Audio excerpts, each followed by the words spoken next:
Welcome back. This is professor M H और आज का लेक्चर हम लोग एक्सटेंड करते हैं। फर्स्ट वीडियो में मैंने आपको कैपिटल बजटिंग का मीनिंग बताया था और एक क्वेश्चन कराया था प्रैक्टिकल। इस वीडियो में भी हम लोग एक एडवांस लेवल का क्वेश्चन करेंगे। तो सबसे पहले एक ब्रीफ इंट्रोडक्शन दे देते हैं कि कैपिटल बजटिंग होता क्या है।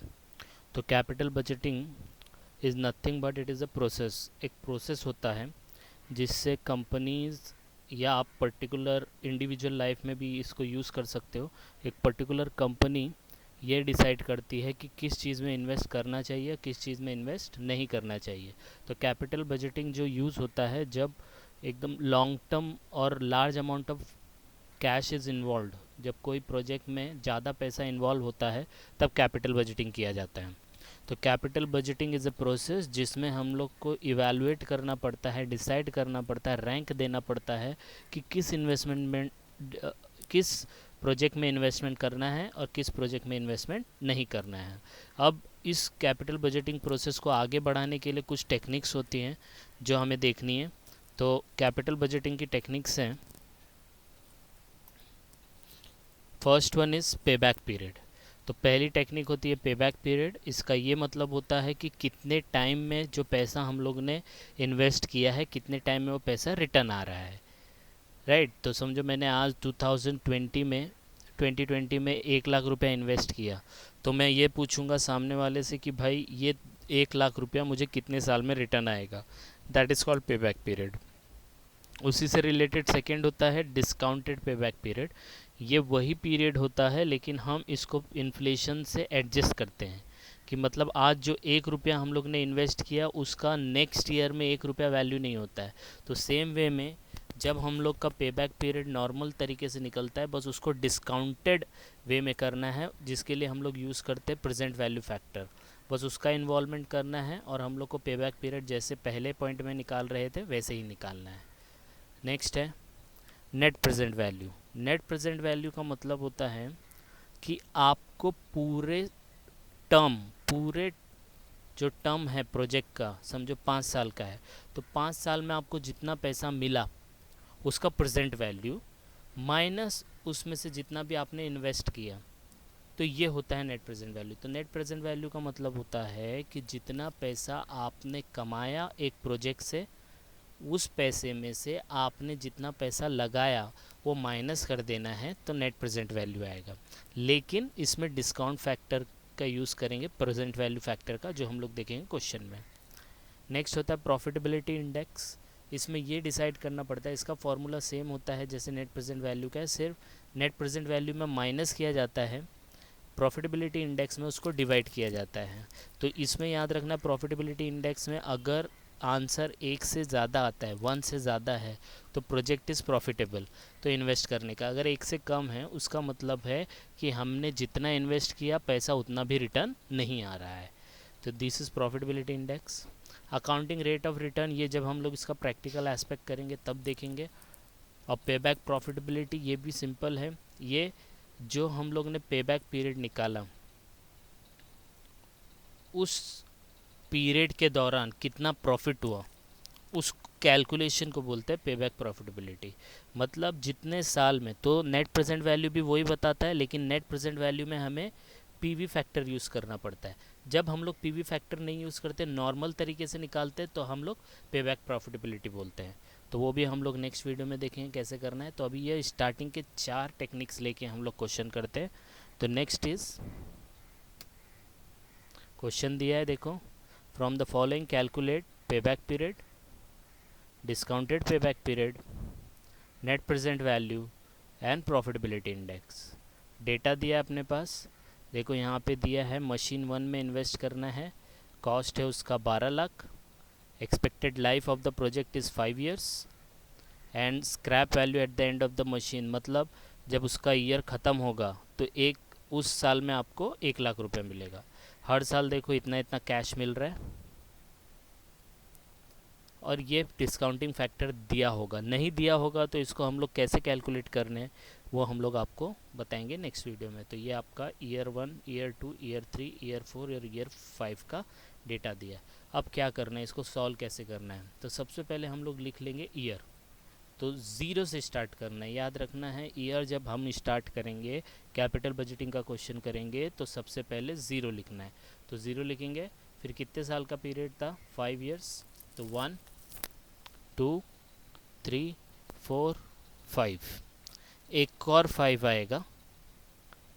ये 5 इसलिए, ये मैं आपको बताता हूँ कैसे। तो अब पहले ईयर लिख लिया हम लोग ने। अब ईयर लिखने के बाद हम लोग को लिखना है कैश इनफ्लो कि हर साल कितना आ रहा है। तो हर साल हम लोग को पता था ये अमाउंट आएगा, ये सब।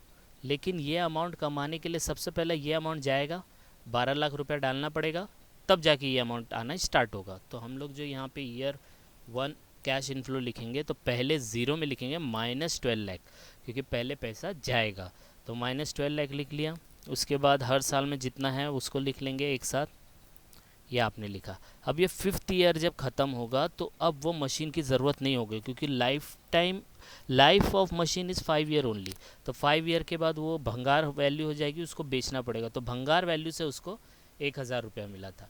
तो आप यहाँ पीछे देख सकते हैं, यहाँ पे दिया है देखो, scrap value at the end of the machine 1 lakh है। तो यही हमारा 1 लाख यहाँ पे आएगा 5th ईयर में। तो पहले ईयर लिखना है, ज़ीरो से स्टार्ट करना है, फिर कैश इनफ्लो लिखना है। तो सबसे पहले कैश इनफ्लो अपना माइनस में आएगा जितना हम लोग ने इन्वेस्ट किया, और बाद में जो ईयर वाइज इनकम आ रहा है वो हमें लिखना है। नेक्स्ट क्यूमुलेटिव ऑफ ए, क्योंकि हमारा पहला जो है वो हमें लिखाना है पे बैक पीरियड। तो इसके लिए हम लोग कैश इनफ्लो लिखते ही क्यूमुलेटिव करेंगे। तो क्यूमुलेटिव ऑफ ए, तो इसका क्यूमुलेटिव करेंगे हम लोग। तो क्यूमुलेटिव करना अगर आपको पता होगा तो जो अमाउंट ये है वही अमाउंट लिखेंगे। तो ये -12 लाख। अब इसमें ऐड करते जाएंगे। तो कैलकुलेटर पे भी आपको कैसे करना है, पहले माइनस का साइन दबाना है, फिर 12 लाख लिखना है, फिर ऐड इक्वल टू करते जाना है। तो अब -12 लाख लिखा प्लस 3,84,000 चेक करने का, तो माइनस में 8,20,000 आएगा। फिर प्लस 4,65,000, तो माइनस में 3,55,000 आएगा। फिर प्लस 2,55,000, तो माइनस में 1 लाख आएगा। फिर प्लस 1,65,000, देखो ये प्लस में आ गया। जैसे ही प्लस में आएगा इसको हाईलाइट करके रखना है, ये ध्यान में रखना। जैसे ही प्लस में आया इसको हाईलाइट करके रखना है। नेक्स्ट अब प्लस करेंगे, अब ये दोनों प्लस होएगा तो प्लस में ही आएगा, तो आएगा 4,43,000। अब इसमें 1 लाख और ऐड कर देंगे क्योंकि ये भी ऐड करना है, तो 5,43,000 हो गया। तो ये क्यूमुलेटिव हो गया। अब हम लोग लिखेंगे पे बैक पीरियड का फॉर्मूला। तो पे बैक पीरियड का फॉर्मूला देखो काफ़ी बड़ा है, लेकिन इसमें घबराने का नहीं। यहाँ पे देखो, यहाँ पे माइनस में 12 लाख है, इसका मतलब होता है कि आपने पहले 12 लाख रुपया डाला, माइनस में चले गए, फिर इतना इतना पैसा आ रहा है कि नहीं आ रहा है। तो हम लोग ये -12 लाख में से ये पैसा हम लोग ने ऐड किया। तो देखो यहाँ पे भी माइनस, यहाँ पे भी माइनस, यहाँ पे भी माइनस, यहाँ पे प्लस। इसका मतलब यहाँ पे जाके 12 लाख कुछ कवर हो रहा है, पूरा 12 लाख आ रहा है, और इसके बाद प्लस हो गया। इसका मतलब अब 12 लाख के ऊपर अभी हम लोग कमाने लगे।